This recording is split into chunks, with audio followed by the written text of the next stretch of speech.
So, guys, one of the things that I love doing, like with this platform, is highlighting new creators, up and coming creators, indie creators. Uh, my late co-host Skip and Tosh was all about independent comics and supporting people like literally from the ground up. And one of the coolest things that I've been able to do since I started this channel is build relationships with creators, such as my man Danny Quick, who you can see just to my bottom right on your side, right? And Morgan from Fourth Wall Comics. And the two of them, along with man Wally McNair, Ro Lamb. Am I missing somebody? I feel like we're missing somebody.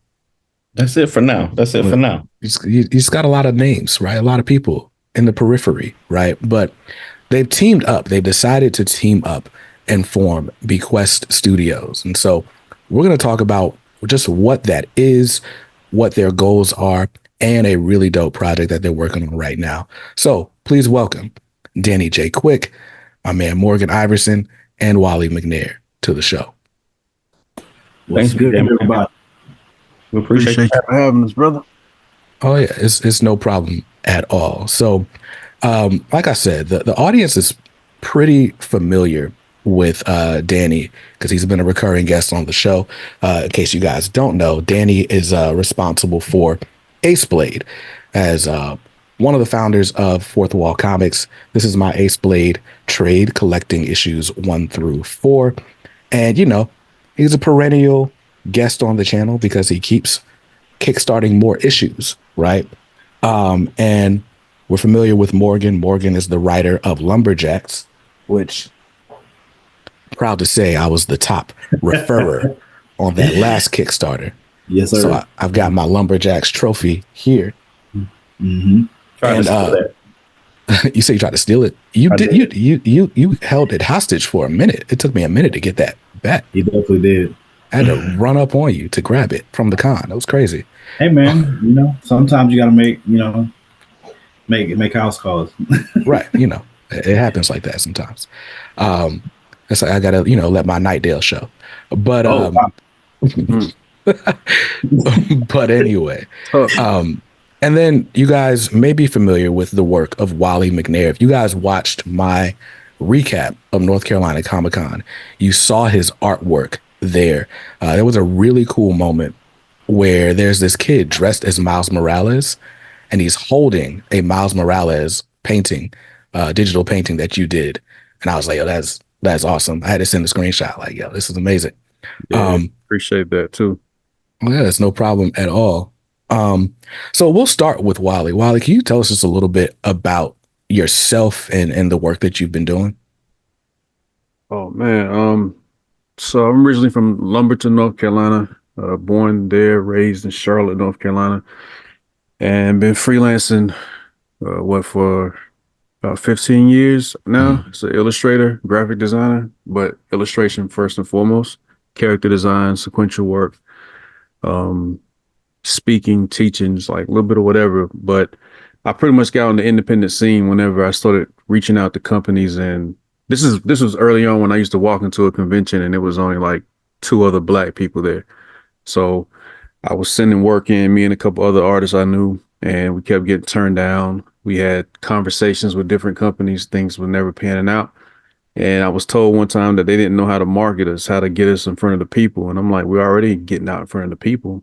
We just need bigger platforms. So once we realized, once I realized it wasn't really going to work going that way, I started to understand ownership, and that's what led to me pushing to start creating projects and putting out projects independently, and that's what it's been ever since. So how long have you been putting out the independent projects? I'm like 1,000 now, so yeah, I don't know. I know it's been a minute. I've done a couple 100-page graphic novels, got a couple more 100-page graphic novels on the way, a bunch of art books, single issue projects, and then of course doing a lot of freelance work. So throughout that 15-year span, it's been projects off and on, and then of course my freelance work puts me in situations where I get to work with other companies and other creators and pretty decent client client list, I guess I'll say. But yeah, it's been a good journey for about 15 years. Nice, man. Oh, that's awesome. So I met Wally. I met you at Heroes Con last Mhm. year. Mhm. And like I said, it's been cool getting to know the fourth wall guys. And so usually when I'm at a con that they're at, that's where I'm going to set up shop. So if you want to come do a comics or dope meetup, find the fourth wall table, I'm probably there, or at the very least, my stuff is there, right?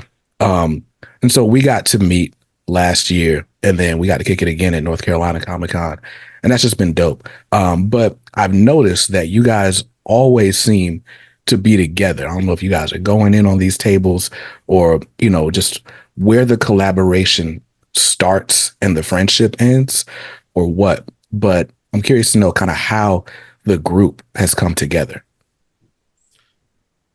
Oh man, I'll jump on this one. I think I want to say that same con, Heroes Con, it was probably 2012 or 2013, maybe. That I first met Wally on. The co-creator of Ace Blade, Christoph. He brought me to like the comic book convention. It was my first show, and at the time I had written some Ace Blade stuff, but it wasn't a comic book yet. It wasn't anything more than just some stories that I'd put together. And I went to the comic book convention and I saw that it wasn't just, Marvel and DC, executives that were, at tables. It was real people that were making the comics. And just went around and was loving the art. And I went by Wally's table. And one thing I pride myself on is the eye that I have for artists. And I was like, yo, man, this dude's art is just amazing. So he was probably one of the first people that I commissioned to draw Ace Blade, just to draw and be like, hey man, I want to see what you can do with this character. And literally from that moment, I've been bugging him ever since to teach me what he knows about the comic book game.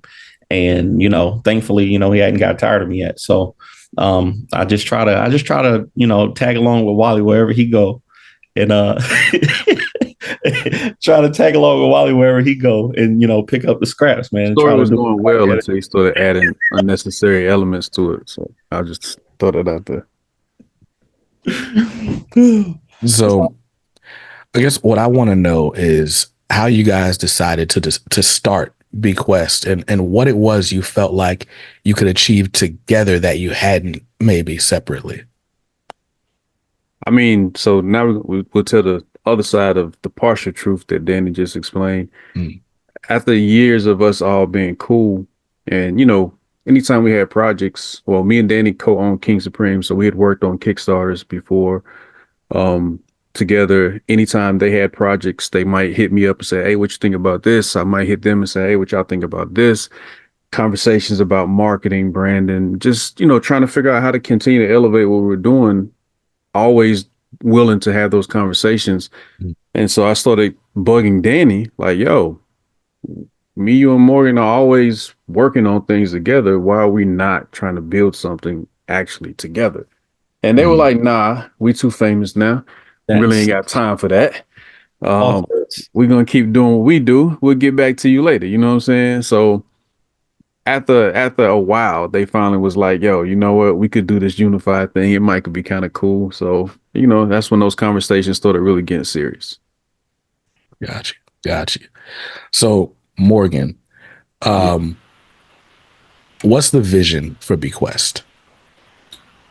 I think the vision for the company overall is to be able to, as a collective, we had our individual projects, but like Wally just said, like being able to come to a point where we're like, okay, we can formalize the vision. We have a similar vision for what it is that we want to do and what we want to build. And at this point, I mean, I think the biggest goal is to be able to build a legacy, especially as Black men and Black fathers, just fathers in general. You know what I'm saying? Being able to build a legacy, being able to build a business, and leave something to, you know, the next generation, especially your children, especially your family. And since we already believe in building each other up, and we had been doing that for years, like once the conversation started to kind of formalize about, you know, okay, when we were trying to go through, all right, what is our vision? What's our tagline? Like what is our goal? That's when the name Bequest came up, because it means legacy. It means to, you know, bequeath something um, to pass down, to keep in lineage. So I think our biggest goal is to be able to, one, birth this company that we can hand down to the next generation, not just in a successful business, but especially in inspiration. I would say, I know one of the big things for me is the inspirational part of it, being that um, we can build this legacy and we can build this business, but we can be an inspiration that is never too late for you to formalize with people that you trust and that you love. It's never too late for you to build that business that you've had ticking in your head. It's never too late to tell those stories that have been in your head or your heart for all this time. So I think we want to be able to be that type of inspiration for other people, not just in the stories that we tell, but in the direction and in the way that we lead with the stories that we tell, with the business that we build, and with the legacy that we leave with one another and for our families. Gotcha, man. So as you're talking, right, the idea for Bequest kind of reminds me of two things, right? I guess most recently we had Ghost Machine just popped up as a sort of imprint over at Image, but it's a sort of new wave of creator-owned comics from a bunch of writers and artists that we know, mostly from DC, but DC, Marvel, all over. And their claim is, hey, this is going to be the first fully creator-owned, fully shared universe of characters. And so they just put out a sampler with, a few pages of like each story that they're trying to tell in the next couple of years. And it's pretty dope. They got some superhero stuff, some family stuff, there's horror stuff. So that's one thing that this sort of reminds me of. And then the other is Milestone. And ironically, today is Dwayne McDuffie's birthday. He would be 62 today if he were still alive. And it's not lost on me, just kind of the significance of the legacy he left behind. And, the Milestone company kind of still lives in a different form.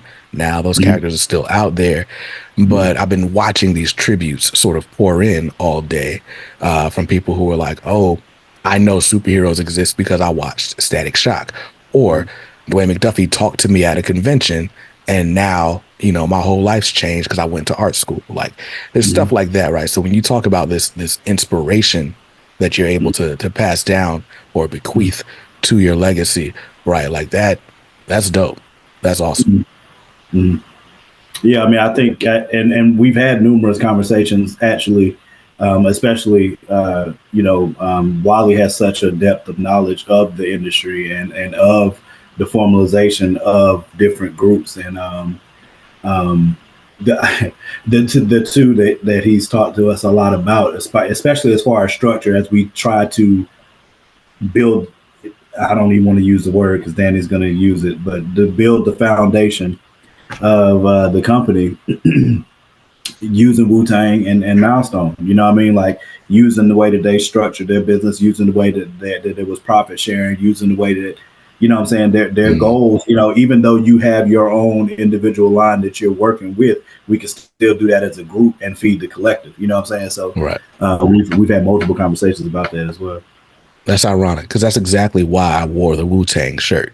I didn't know that was y'all's conversation, but I'm wearing a Wu-Tang shirt because that's what this reminds me of. Like y'all each have individual careers going on already. I don't know, which one of y'all is now the RZA, but I think it's really dope that you guys have Wally's RZA. Yeah, definitely. He looks like the original article, so he's definitely RZA. Zigzag, ruler zigzag. Right. But no, it's dope that you guys having these sort of individual careers and doing these individual campaigns, right? And you guys have always been collaborative. Like there's a lot of people that I know specifically because you've introduced me to them or you shout each other out, right?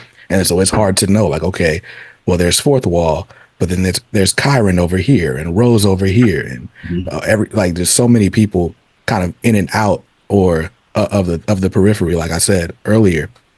So you guys have always been collaborative, but for you guys to be able to say, all right, no ego, like this is not, let me raise 1,000 more than he did. Like, let's pull this together and try to build something that can be bigger than any of us individually and ultimately bigger than even us as a collective as it lives on. Right. Mm-hmm. Yeah, that was definitely a centerpiece of it for me personally. Even with going to row, like watching everybody do what they did, regardless of whether they had somebody there or not. You know what I mean? Like understanding that everybody was willing to push and fight for what they believed in. But definitely, for me, I'm always saying nobody's bigger than the program. And that's just to say the legacy that we're talking about building, like I hope it surpasses any of our individual names, any of our whatever efforts. Like it just becomes something that becomes legendary within itself and inspires others in ways that we may never even realize, you know what I mean? Because it's not about the credentials for everything that you do. Sometimes it's just about that impact and, what it can change. So yeah, like, it's an interesting journey trying to do it, but looking at Milestone, looking at Wu-Tang, even looking at Image when they first got started, looking at Organized Noise with Outkast and Goody Mob and the Dungeon Family, like, looking at these different, even Master P and what his movement was, those are the things, that's the cloth that I came from. So that's what made it scream to me like, man, this would be the move. We just got to learn from the past mistakes of others and try to do better, you know what I'm saying? And learn from the successes of others and try to do better. You know what I mean? So. Got you. Okay. So we've talked a lot about like just sort of legacy and what the company means just on like a symbolic point, right? But what are we doing like business wise? Like what are you guys bringing to the market and what do you feel is your differentiator as you're bringing this new company forward? Go ahead, Dan.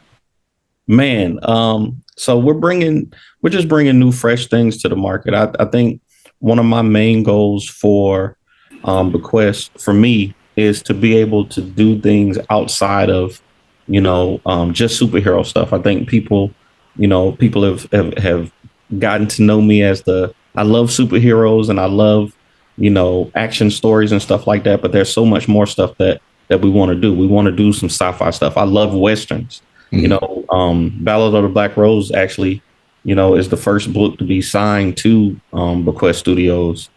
And that's my Western with the sci-fi twist, and I don't want to be, I love Ace Blade and I'm going to be doing Ace Blade for a long time. But there's more stories and more ideas that we all have. And one of the reasons that our logo is the cardinal with the compass is because, we want to be able to do things in other avenues. We want to show our versatility. We want to show that, we're not, what was the Jordan Peele skit? We're not a monolith. We can do a little bit of everything. You know what I'm saying? So BEQUEST gives us the opportunity to do that. And I know for me, like Wally said, we want to make BEQUEST bigger than any of our individuals, but then also be able to use BEQUEST as kind of a battery to promote all the things that we do also. So just building the processes with the right people and the right products to really make an impact that lasts and something that we can really make an impact in our community and be an inspiration. Got you. So not to get into pockets, but I want to understand the structure of BEQUEST a little bit better, right? Like I think we're familiar with creator-owned comics and sort of the way it works. Everybody's kind of got their own studio, and you put in the money for printing stuff, whatever. You may split the profits between, let's say, the studio, whichever your entity is. Maybe it's just Danny Inc., right? We're splitting the profits between Danny Inc. and let's say Image is the publisher, right? So just looking at it on its face, the way it appears to me is, okay, BEQUEST is like a new publisher, but you guys are bringing individual works to it to sort of operate through. Am I understanding correctly? Mm-hmm. Yep. Yeah. Individual and collaborative. Yeah. Yeah. Gotcha. We have books that I mean, and that'll be something that we have on the Kickstarter page, and in the hardcover, the finished edition of the hardcover. Like we have three of the projects that that we're releasing soon, between this year and next year, both. I think Elton and Pakuma. Actually, no, all of them should be out this year. You know what I'm saying? So I mean, and I think that's also one of the interesting things about the storytelling that we're doing. Like Danny said, like I think of it similar to like how, because those who know about me and Danny writing before, and Wally too, because Wally is the artist and for Harlem's Renaissance. You know, he did the artwork for Harlem #1. He's the artist for Harlem period. And like Wally said earlier, like we've always collaborated in that way. Like I'll bounce ideas off of Wally.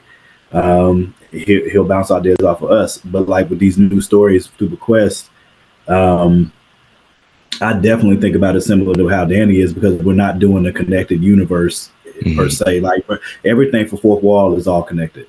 And through BEQUEST, we're not doing one-off stories, because it's not to say that we won't. Like Pakuma, I don't know. I mean, I think Wally's probably finished like 12 issues of Pakuma that he just hasn't shown us yet. But but I mean, Wally be having stuff in his head that he's gonna go ahead and do, and then he'll be like, "Hey, yo, what y'all think about this?" Bet I already did like 5 of them. You know what I'm saying? And he'll just do his own thing, but it's still a collaborative effort. You know what I'm saying? So the structure for us as a company is, you know what I'm saying, we have our individual projects that we write and create. We still collaborate together, but then when it comes to the monetary breakdown, we'll always have a percentage that goes back to the company to keep the company running and going into new projects, and then we'll have the rest that goes into, you know what I'm saying, our individual coffers for whoever's IP that is. It'll go that way. And then when we start to bring on new artists, there'll be a percentage breakdown that's similar. That's dope. So I pitched Danny my idea for a comic that I want him to help me make. And maybe I won't disclose it here. Okay. But yeah, there's no need to disclose it here. But got a spot for you. Don't even worry about it. Okay. I'm about to say, bro, you teasing stuff and ain't even gonna say nothing. That's messed up. Danny ain't tell us nothing about it, so I guess he planned on taking it to Fourth Wall. I don't know. It sounds crazy. It's literally all I have in my head is a pitch. I ain't try to map out any issues, nothing. But anyway, so if I want to take my new writing project over to BEQUEST, then you guys will help me hook up with an artist, will help me publish the book, and then y'all will take your percentage because you did all that, of course, after expenses, and then I got a BEQUEST book on the shelves. That's dope. Yeah, and you keep ownership, which is big for us, and we're not the first ones to stress that, but that's always been something for us, and always something I've stressed to anybody, like ownership, maintain ownership, unless it makes sense. Like if I make Powder Toast Man just to sell the rights to Powder Toast Man, then cool. But then there's certain things that I'm creating for a whole different reason, which even ties back into our motto and our slogan, value beyond entertainment. It's not just about the entertainment for what we're doing. It's also about bringing value to the table, sharing our experiences with others, things that we've gone through, the ups and downs, why we've been able to do over 100,000 in Kickstarter sales collectively, which is not $1 million, but it's, for some guys who were unknown to the world to be able to come out and do these type things. That's, to me, that's respectable. And and we got there by working hard, putting in work and opening the doors for others as we open them. And we're going to keep doing that. And as we grow, do that on a greater scale. Yeah, sure. And we want to innovate too, man. Like I keep thinking about one of the things that I have an idea for when it comes to certain BEQUEST projects is, making sure that the writers and the and the creative teams continue to get, their credit. I know there's a lot of stuff in the mainstream comics where, artists who did work on projects, now don't have health care. And we were just at the comic book convention. We were talking to Dan Fraga, and he was talking about how he has to get surgery. And, I know there's not a lot of health coverage and stuff like that. So we want to build something that's really reliable and something that artists can be proud to work and be a part of. Artists, writers, and creators can be proud to be a part of, and we really want to build a good support system. But it all starts with just this foundation that we're building, and being able to. Fun fact, I don't know if you know this, BJ. Don't say it, man. I wanted the name of the company to be the foundation. I wanted the foundation to be BEQUEST, but I was outvoted. So now every time they say foundation, like it's still part of the company. Oh. But, it's just not the name. So take your wins where you can get them. I'll take it. Absolutely. You can't be number 100 in line and call yourself the foundation. That's wild. You know what I'm saying? That is so disrespectful. He don't care. He does not care, yo. As long as something says foundation, bro, he don't care. That man said, "I discovered this. You guys are straight Americanitis. Right. That's what is people that live here? I don't care. I discovered it." So we talked a lot talked the I don't even want to use the word foundation now. See, right? So you understand our hesitation now, right? See, all right. I just get a little pride every time it comes up. Listen, he's already the most famous TikToker I know. Now he wants to just create stuff, but we've talked a lot about the sort of the beginnings that you guys want to build, the legacy you want to leave, right? But it all starts with this project that you're promoting, right? The BEQUEST Studios hardcover. Mm-hmm. Tell me a bit about that, Danny. What is it, and why is it so important to start with this? Man, I think it's so the hardcover. I didn't know it was all pulling out our prototypes out here. Let me pull one out too. So the BEQUEST. I'm trying to be special now. This for me and Ro. We pulling up for me and Ro. The limited edition hardcover.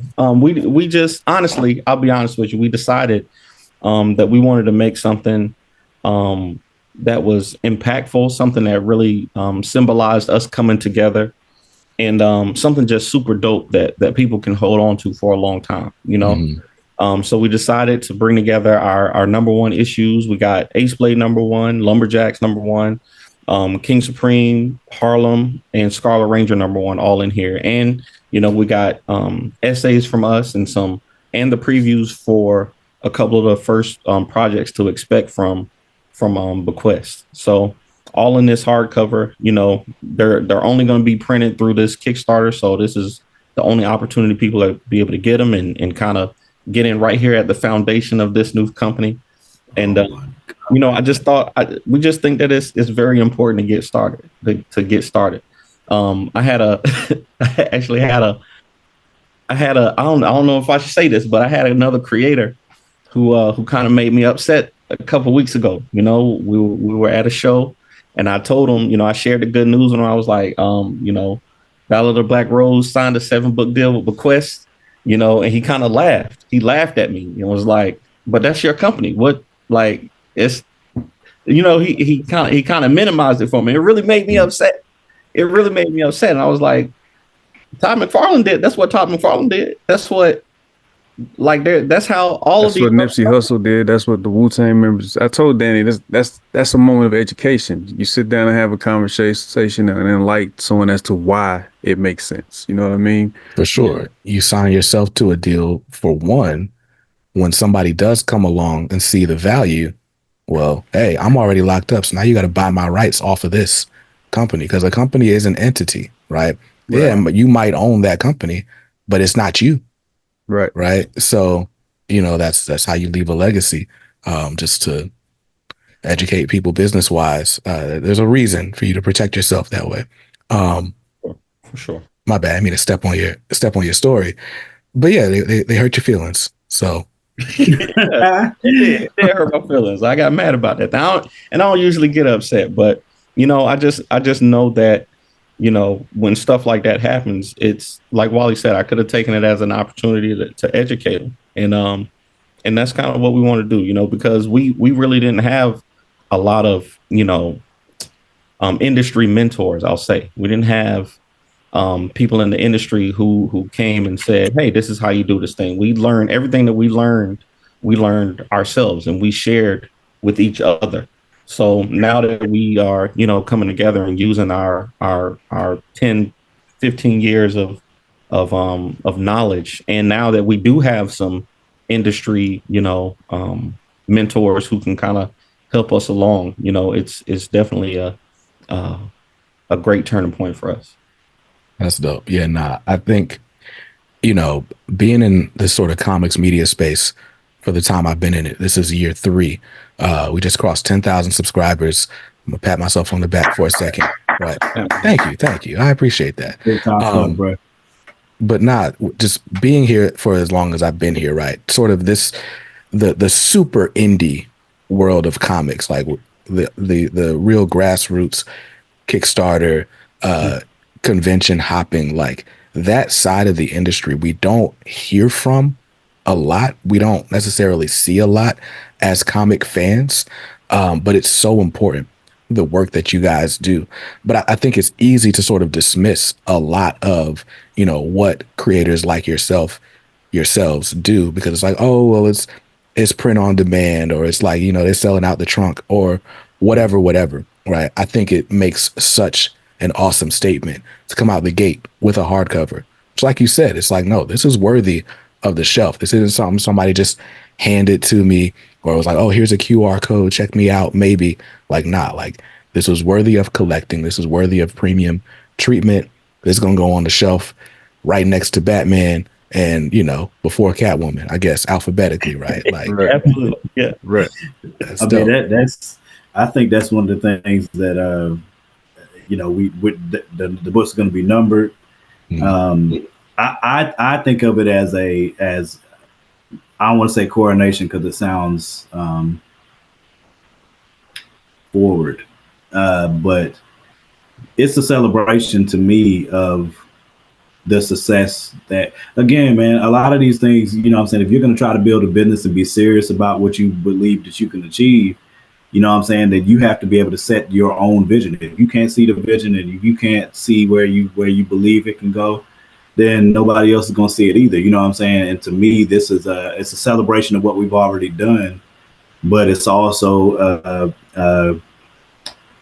an announcement of where we're going. You know what I'm saying? That's why we have the previews of the first 3 that we're going to drop, and they look, again, I always try to think from a consumer's mindset. You know what I'm saying? Especially because I'm the most new to comics and like into this space. You know what I'm saying? Whereas my partners, what I'm saying, grew up with it. And stuff like that. So I can look at things from a lens of somebody that's from outside of the community, and be like, would I be interested in this if I was not in the comics? If I was at this con, if I was at Barnes and Nobles and I saw this book, if I was at, whatever, what I'm saying, what would draw my eyes into it? You know what I'm saying? So I really feel like Wally destroyed this cover, like destroyed the cover. Tarek, I think it's Tarek Holmes that colored it, right? Tariq, yeah. Yeah, Tariq Holmes did amazing job on the colors, you know what I'm saying? And then we're all very proud of our #1 issues. You know what I'm saying? The essays, I think, is a nice touch for the book. And I said, man, and I'm excited about the previews because Pakuma, the 3 that we have in there, Pakuma, Betrayer, and Ballad of Black Rose, I'm excited about myself. You know what I'm saying? I'm not saying that, but Black Rose is already out. They kicked Ballad of the Black Rose out. Yeah, they won't allow Black Rose to be in there. It's Time Pakuma, the Betrayer. In Your Dreams will be my first title out through BEQUEST, but BJ, I'm you doing see, I keep getting outvoted. You see, I keep getting outvoted. I tried to get Ballad of Black Rose in there. I tried to name it the foundation. I keep getting outvoted. I don't know what's up. I feel like it's a conspiracy afoot. part of a democracy, sir. You know what I'm saying? That's what Listen, we're a republic. If you entertain clown situations, you become part of the circus. Yeah, bro. Ain't no MAGA over here. Okay.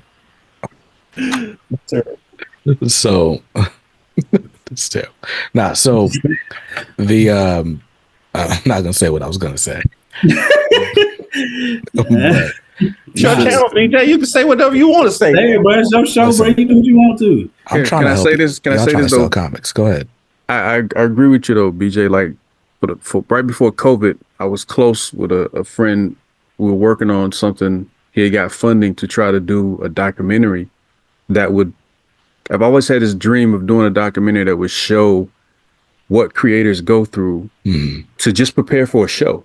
Yeah. Like just the process of getting into a show, setting up a table, prepping product for that show, for that event, for whatever you have to do that year, that whatever that you have going on, so that people can see the back end.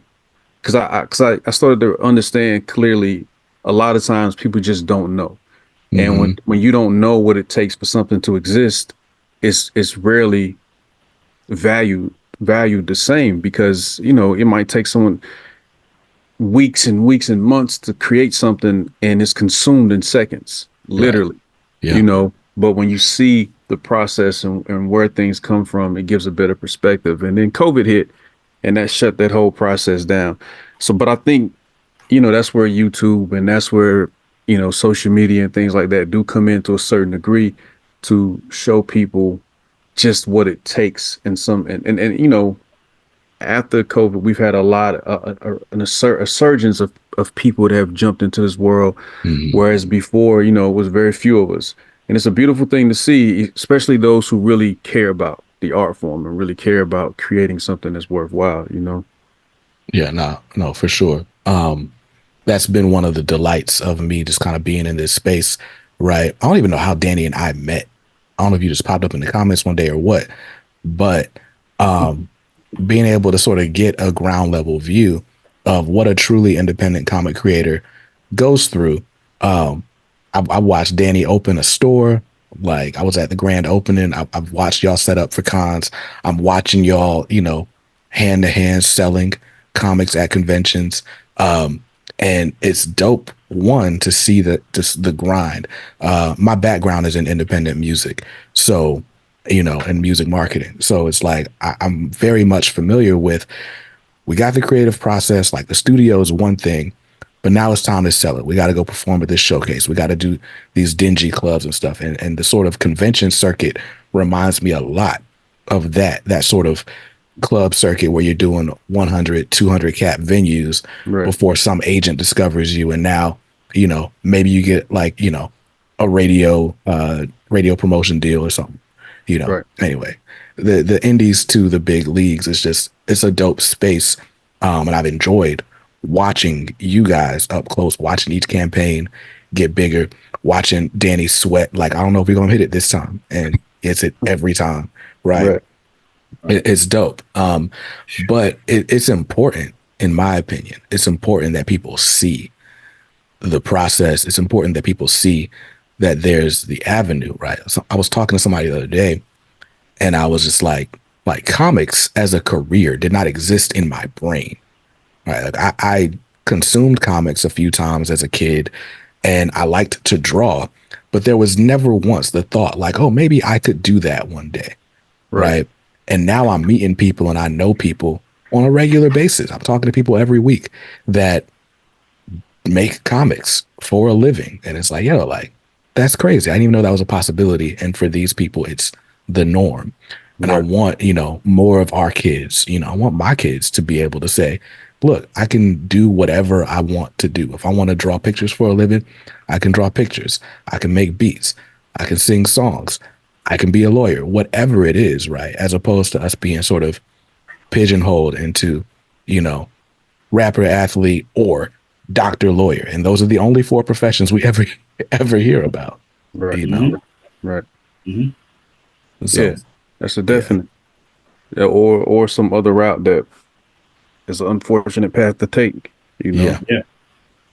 And So I think that's another part of the inspirational piece because I know I'm big on, and I've given Danny this credit before. Like when I started writing comics, it was because Danny had did when he got back from Iraq. He wrote the origin novel for Ace Blade, and I loved writing when I was little, but I used to get picked on when I was in school. So like when I was in middle school, like I had teachers that were following me for writing and stuff like that. But like the more I got picked on, I was like, hey, you gotta let something go, nigga. You can't be in school singing and writing and dance and stuff like that. These niggas gonna destroy you out here, bro. You gotta let right. something go. You know what I'm saying? So I let the chorus go. I let the singing go. You know what I'm saying? I'm just a football player and I run track. Like, hey, chill out on all the rest of that. You know what I mean? Mm-hmm. And being later on in life, you know what I'm saying? 30, you in your 30s or whatever. And then I saw Danny's book and I read it and I was like, yo, this is actually good. Like, this is good. I know this nigga. This is crazy. You know what I'm saying? It legitimately was that type of moment. I was like, and then when I read it, I was like, yo, do you mind looking at this? And then that's when Danny was like, yo, you want to help me create this universe? And I was like, no. You know what I'm saying? But like this entire thing came from that. You know what I'm saying? So if it can happen for me like that, and I'm in my 30s, it can happen for you like that in your 30s, 40s. It doesn't make a difference. You know what I'm saying? So, like I And said, the other thing for like the young cats, because my situation was opposite of Morgan's. Like I was fortunate, ain't nobody pressed me about liking no comics or none of that. Like the big homies was the big homies, Mm-hmm. but it was an opportunity to me. It's also an opportunity, and I mean today is very different because a lot of things that were not cool once upon a time is the coolest thing ever now. Right. But you still got some cats who are afraid to come out of that shell and show that they have these other abilities and creative sides of them because they're not sure how to be taken and yada. So it's like still being able to be a voice for that. You know what I mean? To show the different avenues of what can be done and how it can be done. You know what I mean? From the social media aspect to the branding to the marketing to the creative side, the storytelling. And for me, I use a lot of it when I go and speak to younger cats about controlling narratives and just Mm-hmm. being owners of what your story is and not letting someone else tell your story or tell it in the wrong way. You know what I mean? So I think, all that ties in. And then we just throw Danny out there because he got the crazy social media following. So we just let him plug the rest of it into the matrix and we keep going. Right. Right. Yo, How does Danny, look? how did you end up just being the biggest black comic creator on TikTok? Man, I honestly don't even know, man. I know for me, one thing that my kids, man, my children, me and my wife Tiana, we got 4 children, and I don't regret a lot in life, but when Twitch happened, and my kids were all sitting around, watching people play video games. I love video games. Mm. And I bought them. They all have game systems and everything like that. But they were sitting around watching people play video games, and I didn't understand it. Mm. I was like, "Yo, why are you have the game? Play it. You don't have to watch Corey Kenshin. You don't have to watch Corey Kenshin play the game. Play the game." Right. But then Twitch blew up, and it was a platform, and I was like, "Yo, if I would have just invested some time to understand what they were doing and why they like this thing so much, I could have caught that wave." So when TikTok came along, I was not going to let that happen again. I was like, I'm going to try it. They were doing all the dances. They were doing, they were, sharing viral TikToks and all kinds of stuff. And I knew I wasn't going to get on there and dance, but I was going to get on there and be myself.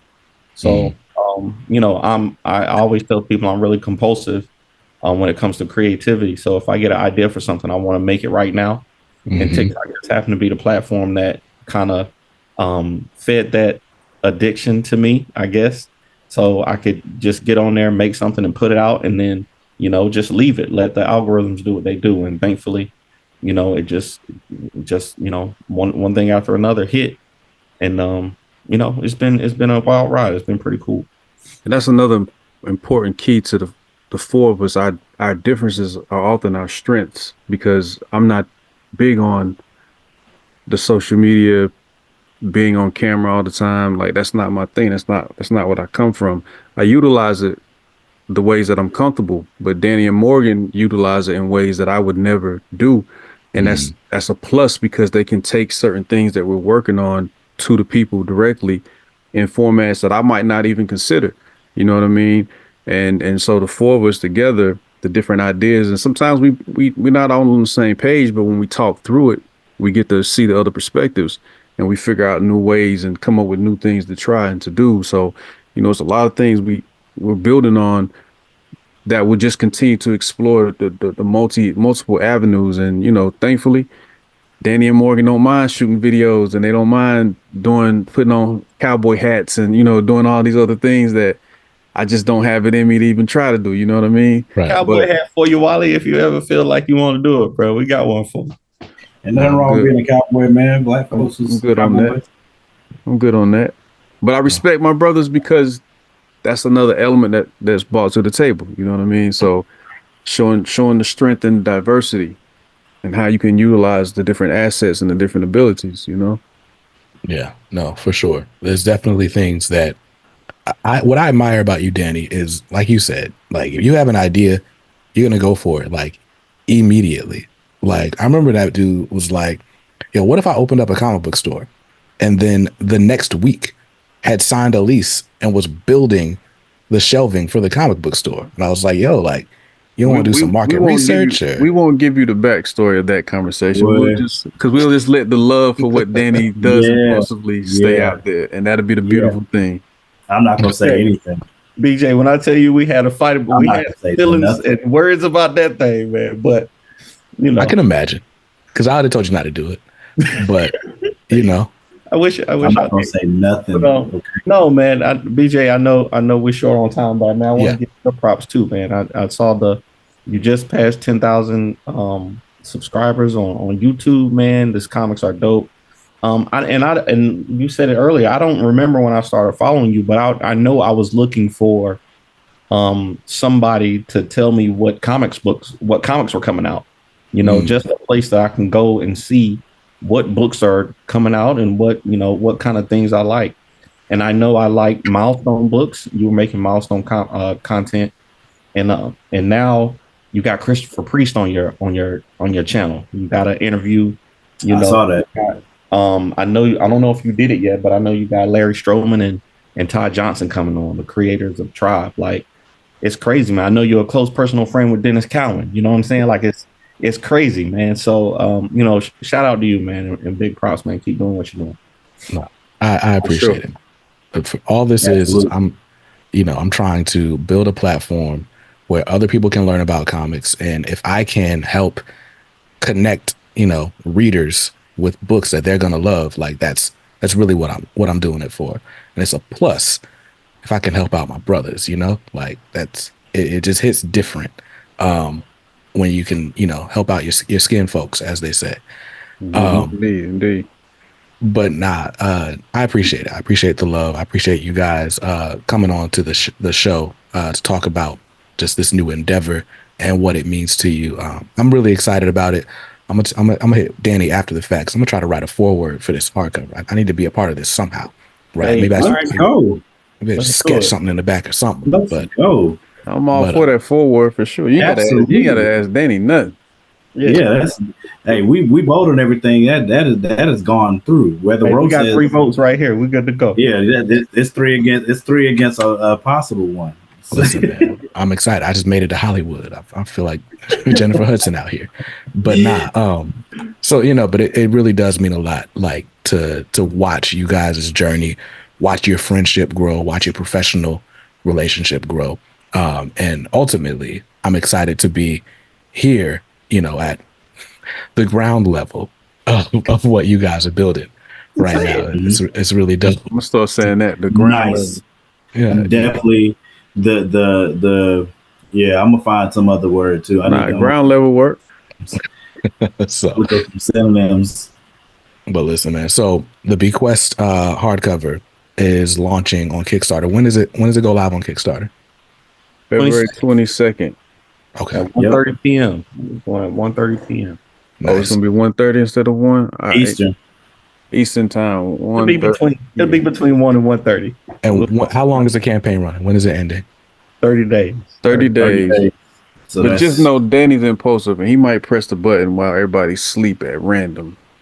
I almost pressed it the other day. I ain't gonna lie. I almost hit the button. It was just like, no, let me not do that. Now, Danny, literally no graphics on the page, but he was gonna hit it though. I know you guys like to do little bonuses and stuff for. Oh, I shouldn't say little. You guys like to do bonuses and stuff for people that pledge early. What's the first backer getting this time around? You know what? We might get your. Go ahead, Danny. I'm actually. We were talking about. I was thinking about doing a graded Ace Blade #1 to somebody who backs in the first 24 hours or 48 hours. I think we were saying. So we got to finalize that, but thinking about giving a graded Ace Blade #1 or a Ace Blade comic to one of the early backers. So look out for that for sure. Dope. Well, look, by the time you guys are listening to this, watching this, the BEQUEST Studios hardcover, limited edition hardcover, exclusive to Kickstarter, is live now. So you can get yourself a copy. Let me spotlight my man Morgan because he's holding it up. I figured that was the right time to absolutely do the product placement. Absolutely. So that joint is dope. But yeah, so the hardcover is dope. BEQUEST Studios, Value Beyond Entertainment. The hardcover is live on Kickstarter now, and you need to go back it. You need to back it because, if you don't, you won't get the hardcover.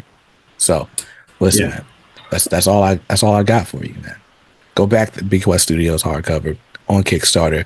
Follow these guys on social media. Even if Wally's not doing social media, follow him anyway.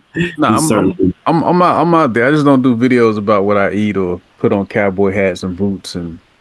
I feel you. See, I don't do that either. On Square Dance, I just post artwork and an occasional word of hopeful inspiration. That's about it. Nice. Hey, Square Dance is not a bad idea, Danny. Hey, might have to do it. Hey, I'm just saying. And I also don't get in these brothers' way. When they come up with these ideas, I just listen and step aside. That's a great note to end this on. So listen, thank you guys for watching. Thanks for listening to the podcast. I'll see you in another episode real soon. Till then, stay safe, stay awesome, and read something dope today. Peace.